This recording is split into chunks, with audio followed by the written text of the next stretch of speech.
adorando frente al mar de cristal, entre la multitud. En asombro allí me habré de postrar y mi canto uniré a millones proclamándote Rey, y mi voz oirás desde las multitudes cantar.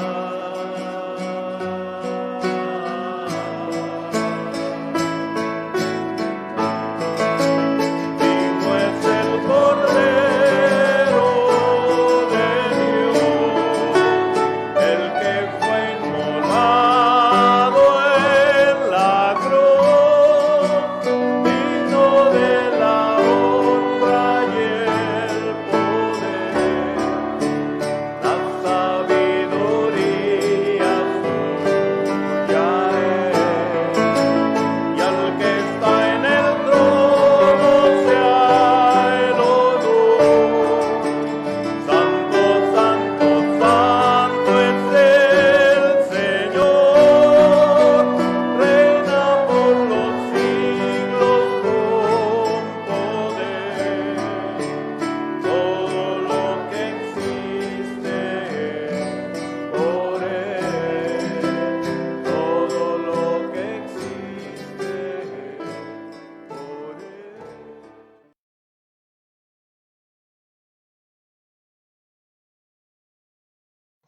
Muy buenas tardes, amados hermanos. Es un gusto poder estar nuevamente con ustedes por medio de esta transmisión. Y es un gozo el poder estar por este medio, aunque me gustaría estar más en vivo y a todo color, pero estamos confiando que la voluntad del Señor, hermanos, se está cumpliendo, que Dios está haciendo lo que Él tiene planeado para su pueblo, y estamos nosotros anhelantes que el Señor nos permita seguir caminando en sus pasos y en sus planes para nosotros. Me gustaría hacer un breve resumen rápidamente de lo que vimos hace 8 días. Les recuerdo que estuvimos hablando sobre la restauración. El Señor quiere que nosotros, que su iglesia, sea restaurada totalmente. Y vimos este mapa que tenemos aquí en pantalla, donde podemos ver que desde Adán, hermanos, hasta nuestros días, el anhelo del Señor ha sido restaurar a su iglesia, restaurar su creación, restaurar a su pueblo. Y hoy vamos a estudiar un poco de eso porque es interesantísimo cómo Dios, hermanos, en su grande misericordia y en su bondad, en su corazón, siempre está el restaurarnos, siempre está el levantarnos, siempre está el llevarnos a donde Él quiere, a donde Él tiene su propósito. Vamos a ver en esta noche, en esta sesión, que Dios quiere restaurarnos en 4 áreas diferentes, o Dios va a estar llevando a cabo su restauración en 4 áreas.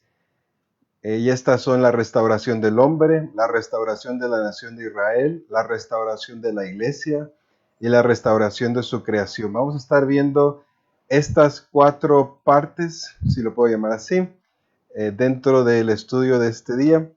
Y espero que el Señor nos pueda mostrar el por qué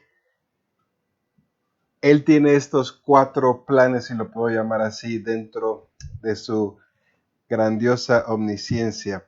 Me gustaría que viéramos primero Hebreos capítulo 11, versículo 39, y vamos a leer este versículo que dice: y todos estos, aunque alcanzaron buen testimonio mediante la fe, no recibieron lo prometido, proveyendo Dios alguna cosa mejor para nosotros, para que no fuesen ellos perfeccionados aparte de nosotros. Un versículo más en 2 Corintios capítulo 3, versículos 10 y 11. Dice, porque aún lo que fue glorioso no es glorioso en este respecto en comparación con la gloria más eminente. Porque si lo que perece tuvo gloria, mucho más glorioso será lo que permanece. Y aquí puse una frase, amados hermanos, que es algo que tocó mi corazón preparando el tema del día de hoy. Dios siempre restaura algo y lo vuelve mejor que el estado original. Aquí en 2 Corintios nos está diciendo, mucho más glorioso va a ser lo que permanece. Y esto es bien interesante e importante, amados hermanos. El que permanece. ¿Cuál fue la palabra que dijimos este fin de año pasado? Permanecer.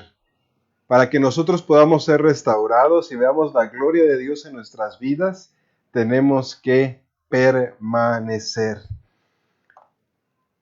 La pregunta que podemos hacernos muchas veces es, ¿por qué tuvo que suceder todo esto? De hecho, hoy no la podemos hacer. ¿Por qué está sucediendo esta pandemia? Esto que está pasando. ¿Por qué?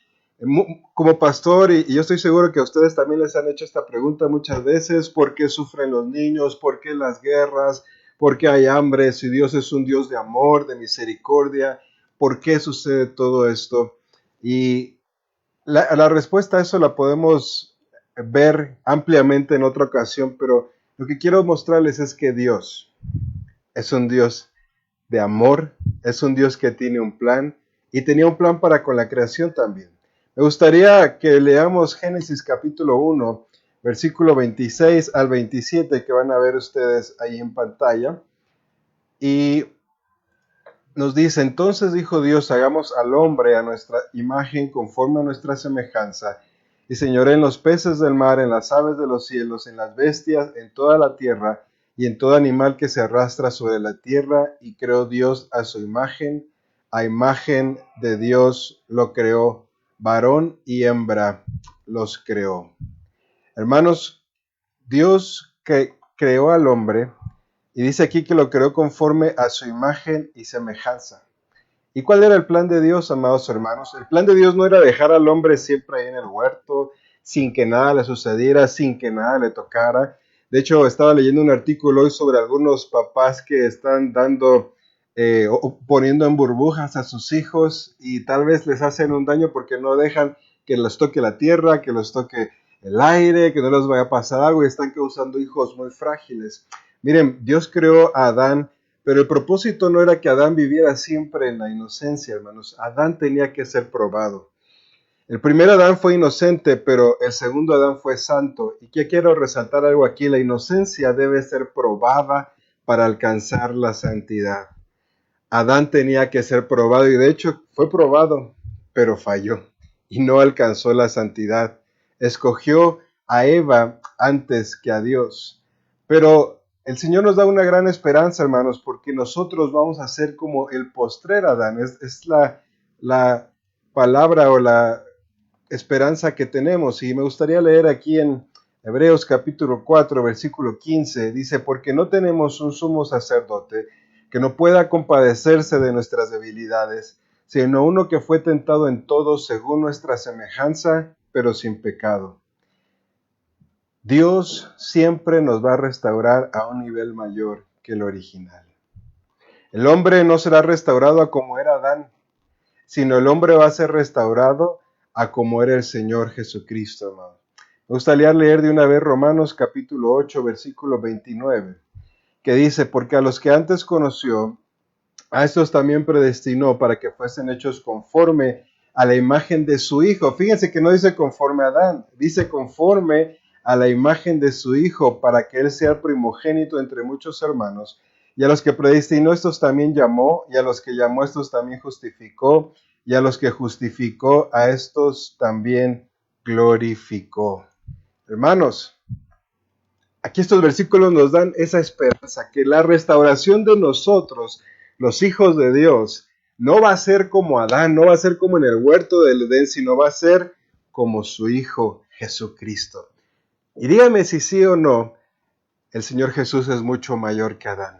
La restauración que el Señor Jesús tuvo tuvo un cuerpo resucitado, podía traspasar las paredes, cosa que Adán no podía hacer en el jardín del Edén. Así que la restauración que Dios hace, amados hermanos, va a ser mayor.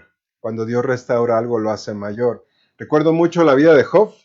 ¿Cómo termina el libro de Job? Dice, y el postrer estado fue mucho mejor que el primero porque Dios le dio el doble de todo lo que tenía. Y antes de la segunda venida de nuestro Señor Jesucristo, amados hermanos, todo va a ser restaurado. Me gustaría que leyéramos en 1 de Tesalonicenses capítulo 5, versículo 23. Dice, y el mismo Dios de paz os santifique por completo, y todo vuestro ser, espíritu, alma y cuerpo sea guardado irreprensible para la venida de nuestro Señor Jesucristo.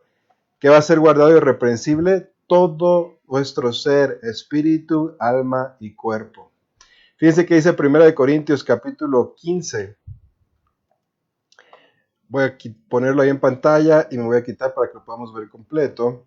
Dice, en un momento, en un abrir y cerrar de ojos a la final trompeta, porque se tocará la trompeta y los muertos serán resucitados, incorruptibles, y nosotros seremos transformados, porque es necesario que esto corruptible se vista de incorrupción y esto mortal se vista de inmortalidad. Y cuando esto corruptible se haya vestido de incorrupción y esto mortal se haya vestido de inmortalidad, entonces se cumplirá la palabra que está escrita, sorbida es la muerte en victoria. Amados hermanos, podemos nosotros estar seguros de que Dios va a restaurar al hombre, a su creación. Pero también Dios va a restaurar a su pueblo, a la nación de Israel. No solamente Israel regresó a su tierra en 1948, pero no ha sido completamente restaurado. Fíjense que dice Jeremías capítulo 30, versículos 7 al 9. Dice así, ¡ah, cuán grande es aquel día, tanto que no hay otro semejante a él! Tiempo de angustia para Jacob, pero de ella será librado. En aquel día dice Jehová de los ejércitos, yo quebraré su yugo de tu cuello, y romperé tus coyundas, y extranjeros no lo volverán más a poner en servidumbre, sino que servirán a Jehová su Dios y a David su rey, a quien yo les levantaré. No solamente eso, veamos dos versículos más. Zacarías capítulo 13, versículos 6 al 8 dice, y le preguntarán, ¿qué heridas son estas en tus manos? Y él responderá, con ellas fui herido en casa de mis amigos. Habrá un arrepentimiento nacional ese día en Israel. Zacarías 12, del 10 al 11 dice, y derramaré sobre la casa de David y sobre los moradores de Jerusalén espíritu de gracia y de oración, y mirarán a mí a quien traspasaron, y llorarán como se llora por un hijo unigénito, afligiéndose por él, como quien se aflige por el primogénito. Dios va a restaurar a su pueblo Israel en su totalidad y va a haber un arrepentimiento nacional, amados hermanos, del pueblo de Israel. Y el nivel de gloria va a ser muy grande.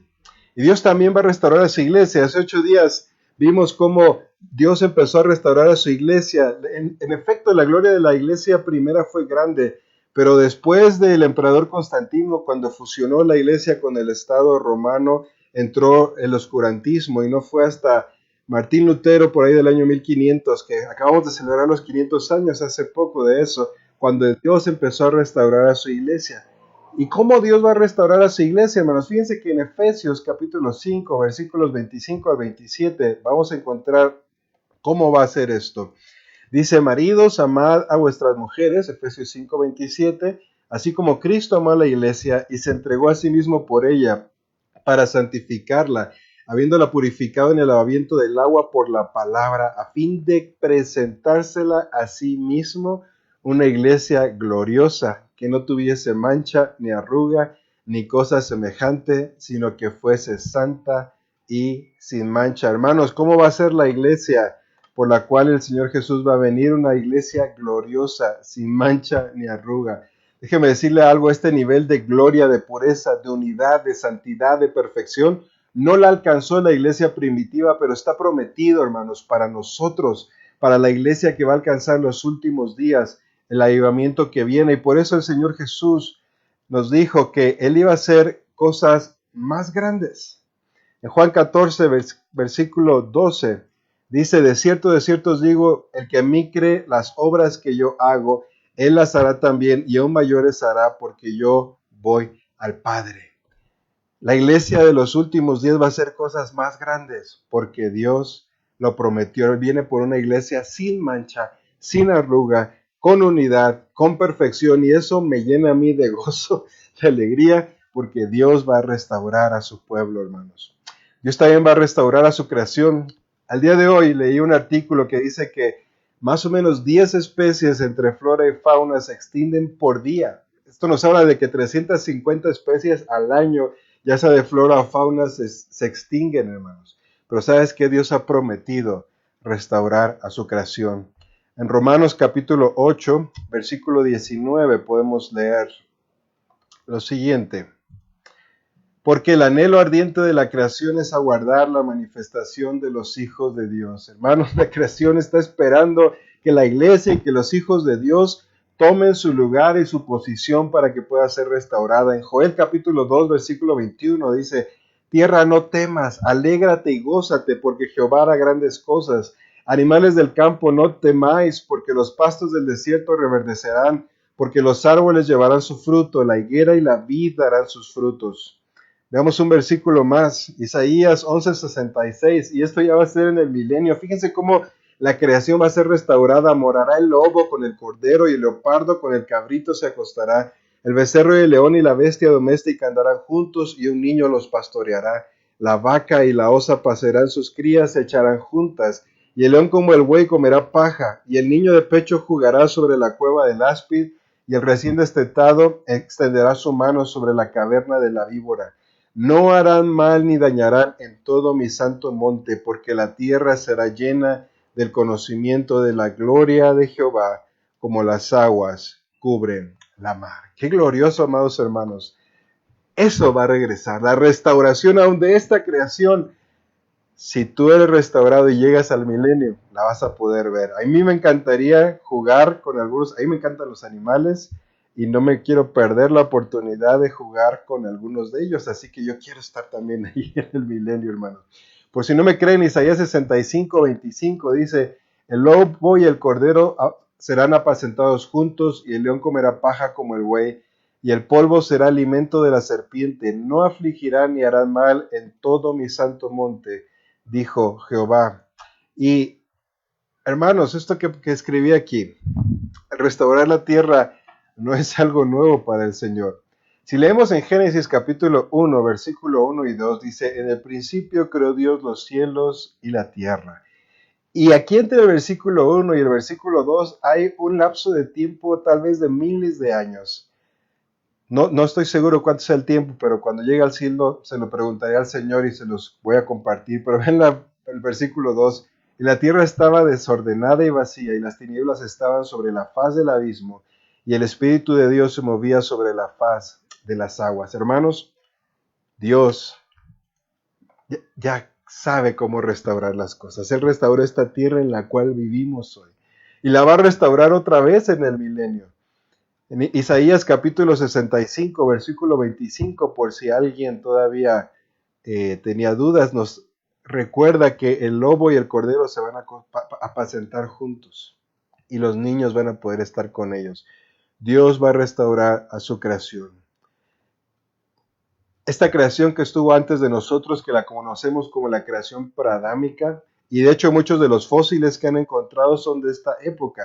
Pero vemos cómo a partir del verso 2, hermanos, Dios empieza a restaurar su creación y dice, y sea la luz, y fue la luz, y separó las aguas de las aguas, etcétera. Ustedes conocen ya la historia, pero Dios va a restaurar todas las cosas. De hecho, un versículo que leímos en el mensaje del día domingo, que me gustaría que lo volviéramos a leer hoy, Hechos capítulo 3, versículos 19 al 22, dice, así que arrepentíos y convertíos, para que sean borrados vuestros pecados, para que vengan de la presencia del Señor tiempos de refrigerio, y Él envía a Jesucristo, a quien os fue antes anunciado, a quien de cierto es necesario que el cielo reciba hasta los tiempos de la restauración de todas las cosas. ¿Hasta cuándo el Señor Jesús va a regresar?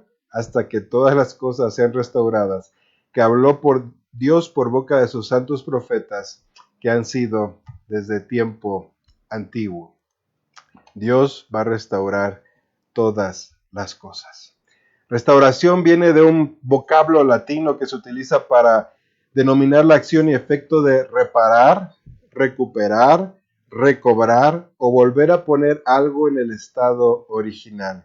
De hecho, la palabra griega para restauración es apocatástasis. Apo, que significa de vuelta o de nuevo, y katistemi, que significa poner en orden. Y mira, Dios quiere restaurar nuestras vidas y ponernos en orden, si lo puedo llamar así. Y hay 3 parábolas que me gustaría compartir en esta noche de la palabra de Dios que específicamente tratan con la restauración. Porque yo quiero mostrarles cómo no solamente en la Biblia, sino el Señor Jesús cuando vino a esta tierra nos habló de la restauración. Una de ellas la vamos a encontrar en Lucas capítulo 15, versículos 4 al 7. Y vamos a leerlo. Dice, ¿qué hombre de vosotros teniendo 100 ovejas, si pierde una de ellas, no deja las 99 en el desierto y va tras la que se perdió hasta encontrarla? Y cuando la encuentra, la pone sobre sus hombros gozoso. Al llegar a casa, reúne a sus amigos y vecinos diciéndoles, gozaos conmigo porque he encontrado mi oveja que se había perdido.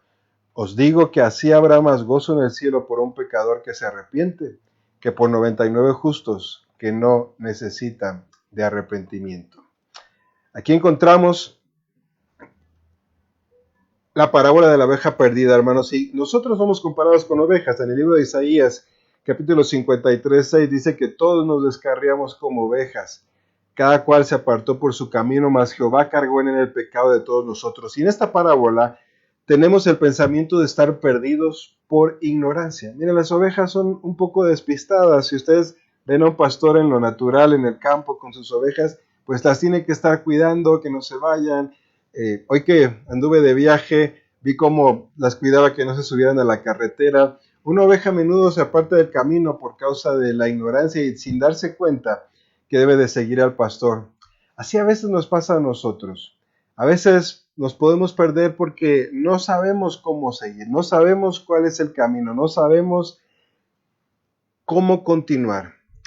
Y eso nos muestra esta parábola. Hay veces que nos equivocamos porque no nos dijeron, no nos habían dicho que por ahí no íbamos a llegar. Recuerdo mucho una ocasión que iba de viaje yo con mi esposa. Le dije, tú ya conoces aquí, de aquí voy a seguir tus pasos, pero el GPS me decía que me dirigiera a otro lugar. Y por no hacerle caso a mi esposa y hacerle caso al GPS, llegamos a un lugar donde había unas baches, bueno, no eran baches, ya eran unas bardas, porque no hay carreteras, terracería, y el agua había hecho unos enormes socavones. Hermanos, a veces por la ignorancia podemos cometer grandes errores. Ahora, la siguiente parábola la encontramos en Lucas capítulo 15, versículos 8 al 10. Y nos dice así, ¿o qué mujer que tiene 10 dracmas y se pierde una dracma, no enciende la lámpara y barre la casa y busca con diligencia hasta encontrarla? Y cuando la encuentra, reúne a sus amigas y vecinas diciendo, gozaos conmigo, porque he encontrado la dracma que se había perdido. Así os digo que hay gozo delante de los ángeles de Dios por un pecador que se arrepiente. Estamos viendo cómo Dios restaura nuestras vidas. Dijimos que Dios iba a restaurar al hombre, al pueblo de Israel, a su iglesia y a su creación. Y hoy estamos viendo estas parábolas que nos hablan cómo Dios nos restaura a nosotros, al hombre. Esta parábola, a diferencia de la oveja, hermanos, uno no pierde una moneda, hablando de una dracma. Pongámosle una moneda en casa muy valiosa. Supongamos que ustedes tienen en casa un centenario, imagínense. Es muy valioso en estos tiempos. Pero imagínense que lo que pierden uno de sus 10 centenarios. Entonces, ¿por qué se pierde un centenario? Miren, un centenario no se pierde por ignorancia, ¿verdad? No, un centenario se pierde porque uno no es diligente con lo que está haciendo. Una moneda no se puede perder por sí sola. Una oveja sí, pero una moneda se pierde por negligencia. Y en este caso debe buscarse diligentemente. Y nosotros, hermanos, debemos de ser diligentes como padres de casa, como líderes, somos responsables de cuidar a nuestras familias, somos responsables de cuidar a nuestros hijos, somos responsables de cuidar los líderes de la iglesia, a los creyentes, porque ellos pueden perderse por la negligencia. Algunos pueden perderse por ignorancia propia, pero otros se pueden perder por negligencia, ya sea de ellos o nuestra también, por no avisarles del camino. Y hermanos, es interesante que en esta parábola no tenían la lámpara prendida y no tenían la casa barrida. Eso nos habla de que no están haciendo lo que deben de estar haciendo. Yo quiero hacer un llamado porque si tú eres un cristiano, si tú buscas a Dios o en algún momento buscaste a Dios, tal vez dejaste de hacerlo. Tal vez ya no oras, tal vez ya no lees, tal vez ya no estás haciendo lo que como hijo de Dios te toca hacer. Porque es interesante en esta parábola cómo dice que cuando pierde la dracma, entonces prende la luz y barre la casa. No deberíamos de tener la luz prendida. No deberíamos de siempre barrer la casa y tener todo limpio y ordenado, pero a veces lo dejamos de hacer. Y cuando dejamos de hacer lo que Dios nos pide, es necesario ayudar a esa persona o nosotros ponernos en la brecha, como dice la Biblia, y ponernos a hacer con diligencia lo que hemos dejado de hacer. Y quiero hablar en esta hora a aquellos cristianos que algún día conocieron de Dios, pero han dejado de hacer lo que tienen que hacer. Es tiempo de ponerse a buscar esa moneda, esa dracma, y a ser diligentes en buscar a Dios. Veamos la siguiente parábola. La siguiente parábola la vamos a encontrar en Lucas capítulo 11, versículos 11 al 13. También dijo, un hombre tenía 2 hijos, y el menor de ellos dijo a su padre, Padre, dame la parte de los bienes que me corresponde. Y él le repartió los bienes. No muchos días después, juntándolo todo, el hijo menor se fue lejos a una provincia apartada, y allí desperdició sus bienes, viviendo perdidamente.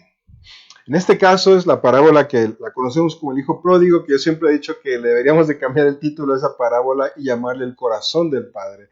Pero este hijo menor había pedido la porción de su herencia para tenerla y seguir su propio camino. Y este es un caso que nos demuestra cuando tomamos una decisión por voluntad propia. Sé los riesgos, sé las consecuencias y aún así decido tomar esa decisión. Algún día a un muchacho con el que yo platicaba le dije, no experimentes en cabeza ajena. Y él me dijo, ¿y para qué experimentar en una cabeza ajena si tengo mi propia cabeza? Esto es cuando uno por voluntad propia decide tomar las decisiones, aunque uno sepa que no son las correctas. Aquí el hijo menor decide irse, no fue por negligencia, no fue por ignorancia como en las parábolas pasadas, sino fue por voluntad propia.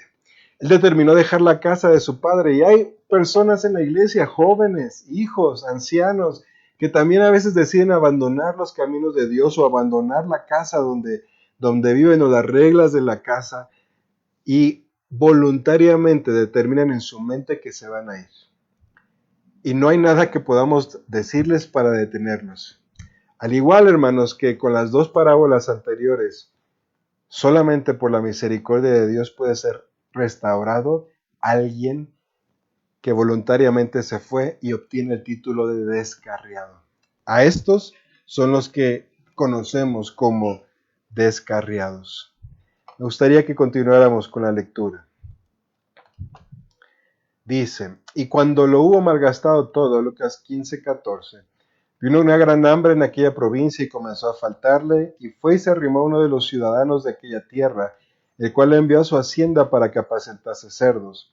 Y deseaba llenar su vientre de las algarrobas que comían los cerdos, pero nadie le daba. Y volviendo en sí dijo, ¿cuántos jornaleros en casa de mi padre tienen abundancia de pan? Yo aquí perezco de hambre. Me levantaré, iré a mi padre y le diré, Padre, he pecado contra el cielo y contra ti. Ya no soy digno de ser llamado tu hijo. Hazme como uno de tus jornaleros. Lo que es interesante es que el papá no salió a buscarlo en esta ocasión. En las parábolas pasadas, en el de la oveja, el pastor fue a buscar a la oveja. En el de la dracma, que vivía en la casa, fue el encargado de prender la lámpara, barrer para encontrar la dracma. Pero aquí, el padre no salió a buscarlo, esperó hasta que su hijo regresara. Y hermanos, aquellos que se van por voluntad propia, a menudo tienen que seguir un camino muy peligroso. Se dice que el camino de los descarriados es muy duro y a menudo ellos descienden a los pozos profundos hasta que, como hablamos y decimos en el dicho, tocan fondo. Y solamente cuando tocan fondo es cuando recuperan sus sentidos. Tristemente, no todos lo logran. Aquellos que voluntariamente deciden irse, muchos de ellos no logran regresar y ser restaurados. Pero saben que algo que me da mucha esperanza y gozo es que este avivamiento de que hemos estado hablando que viene, y al estudiar en la palabra de Dios vemos que las características de este avivamiento final es para la restauración de los descarriados. Por esto cuando leemos estas tres parábolas, hermanos, vemos que en efecto alguien se fue por ignorancia, se perdió por ignorancia y fue encontrada por el pastor. Otro se perdió por negligencia y tuvo que ser buscada, pero el tercero, que se perdió por su propia voluntad, no fue restaurada sino hasta que él mismo recobró su cordura, volvió en sí. Veamos lo que dicen los versículos siguientes.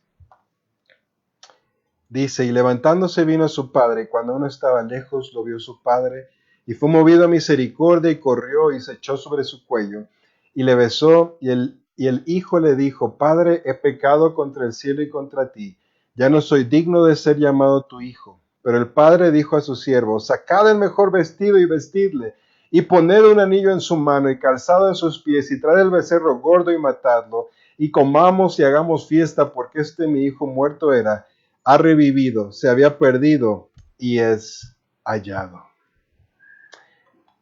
Algo muy importante aquí, hermanos. El padre no pensó dos veces acerca de la recepción que le daría a su hijo cuando regresara.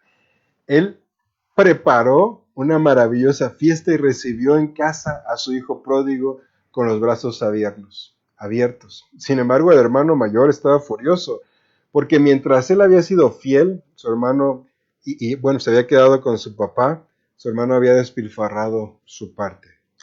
Cuando el hermano menor regresó a casa, él esperaba que su hermano mayor tal vez también le diera la bienvenida, pero el padre, hermanos, nos da una lección muy importante. Sin duda alguna, este padre había estado orando y clamando a Dios, pidiendo la restauración de su hijo. El padre no tenía ninguna duda acerca de que su hijo menor estaba muerto. Se lo dijo el padre, hermanos, al hijo mayor le dijo, pero es que tu hijo estaba muerto. Yo ya lo daba por perdido, pero el domingo predicamos sobre el ancla de la esperanza, el Dios de toda esperanza. ¿Saben qué? Yo sé que ahí tenemos padres que tenemos a nuestros hijos y que tal vez decimos, ya no veo esperanza para él, pero en un sentido muy real debemos darnos cuenta que un descarriado, hermanos, puede ser restaurado por el poder de nuestro Dios. Un descarriado solamente puede ser restaurado con una intervención de Dios. ¿Se acuerdan que este hijo pródigo dice que volvió y sí, volteó sus ojos al cielo y le dijo, ¿qué estoy haciendo aquí? ¿Qué estoy haciendo aquí? Hermanos, en el pasado, voy a leer esto textualmente del libro de La Era de la Restauración de Pastor Bailey. Dice, en el pasado he quedado asombrado ante lo que algunas personas han hecho y pensé que no había esperanza alguna para ellas. Sin embargo, lo sorprendente fue que han regresado a la iglesia restaurados. Así vemos cómo esto depende de nuestras oraciones. El Señor desea la restauración. Dios quiere que nosotros nos demos cuenta que Él le importa el descarriado, como dice Jeremías, capítulo 3, versículo 14. Es muy importante que cuando Dios pone a una persona en nuestro corazón, o vemos a nuestros hijos que no están en el camino del Señor, o conocidos, o alguien que se está perdiendo, o nosotros mismos también que estamos viendo cómo nuestra vida se está perdiendo, debemos ser fieles en orar por ellos, orar por nuestros hijos. Miren, el último mensaje de Toñito fue la importancia de orar sin cesar. El domingo también, siguiente a ese último mensaje, vimos la importancia de orar. Dios quiere restaurarnos, amados hermanos. Dios quiere que nuestras vidas, nuestros hijos, nuestras iglesias esta creación. Como vimos los 4 puntos, su iglesia. Dios quiere que su iglesia, que el pueblo de Israel, que el hombre, que la creación, que todos sean restaurados. La pregunta es, ¿estás dispuesto a caminar el proceso? Fíjense que en esta última parábola, cuando hubo el descarriado, hubo un proceso para que hubiera restauración. El hijo pródigo tuvo que llegar al fondo. Pero cuando se dio cuenta, tuvo que haber un proceso, ir, arrepentirse. Primero le pidió perdón a Dios, luego le fue a pedir perdón a su padre. Y dijo, no soy digno, pero déjame estar aquí. Yo quiero que veas que el corazón del Padre siempre es recibir de regreso a aquel que quiere ser restaurado. Solo Dios puede hacer este proceso. A diferencia de la parábola de la dracma, a veces nosotros mismos perdemos cosas y perdemos tiempo y perdemos cosas de valor. La dracma nos habla de cosas valiosas, de cosas de valor que hemos empezado a perder por no ser diligentes, por no cuidar lo que tenemos. En estos tiempos donde estamos en casa, he escuchado que hay muchos problemas en los matrimonios.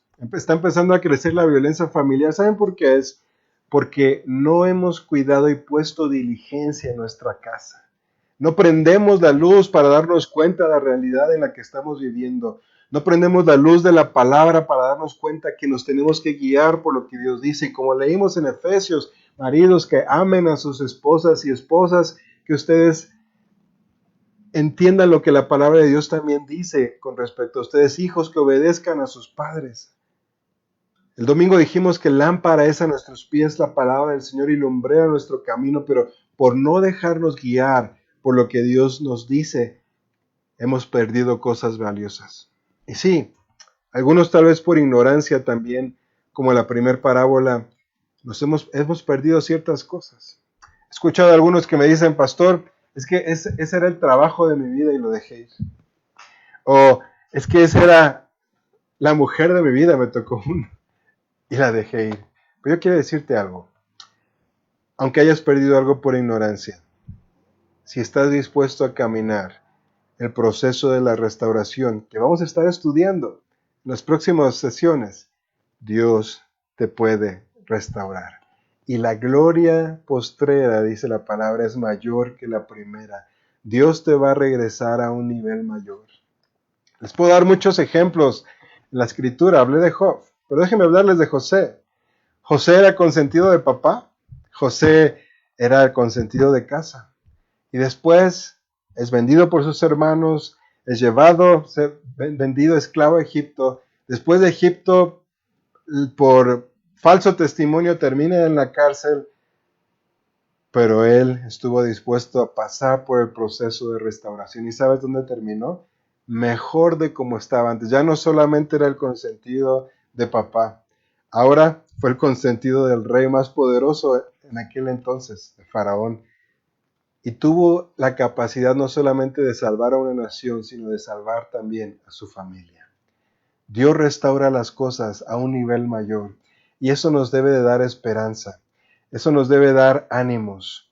Y quiero terminar leyendo nuevamente un testimonio que está en el libro. Dice Pastor Bailey, hace muchos años asistí a una iglesia que estaba llena de borrachos redimidos. Ellos amaban saltar y dar sus testimonios acerca de cómo Dios los había redimido. Oh, qué gozo tiene Dios cuando aquellos que eligieron apartarse regresan. Hay mucho gozo en el cielo.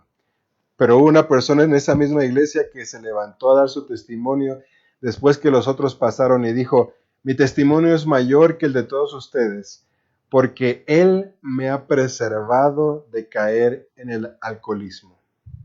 Y Pastor Bailey escribe, el mayor milagro es ser preservados. Por eso debemos clamar pidiendo misericordia para ser guardados. Sin embargo, si uno ha caído, podemos poner nuestra esperanza en el Dios de la restauración. Dios quiere restaurar. Me gustaría terminar esta sesión con una oración.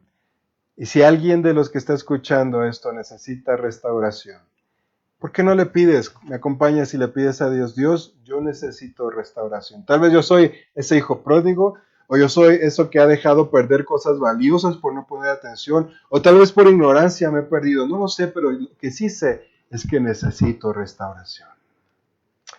Señor, yo te doy gracias porque eres bueno y tu misericordia es para siempre. Y te quiero pedir en esta hora que hemos escuchado esta meditación, que si hay alguien que escucha esta transmisión, que se sienta en algunos de estos tres casos, que se sienta perdido, que sienta que ha dejado perder cosas valiosas en su vida, o que tal vez por ignorancia ha perdido algunas cosas, yo te pido que tú lo restaures, Señor. Yo te pido que tú escuches en este momento cómo esa persona está pidiéndote que tú restaures su vida, que restaures sus hijos, que restaures su matrimonio, que restaures su casa, que restaures sus finanzas. Y yo te pido, Señor, que tú respaldes tu palabra y que tú puedas tocar a aquellas personas que realmente quieran caminar ese proceso de restauración, porque ese es tu anhelo. Tú eres el Dios de toda restauración. Y yo te doy gracias porque eres bueno y porque tu misericordia es para siempre. En el nombre de Jesús. Amén y amén. Les agradezco a todos su tiempo, les mando un caluroso saludo y espero que el día domingo nos podamos estar conectando nuevamente a las 10 de la mañana para nuestro servicio dominical. Que el Señor les bendiga.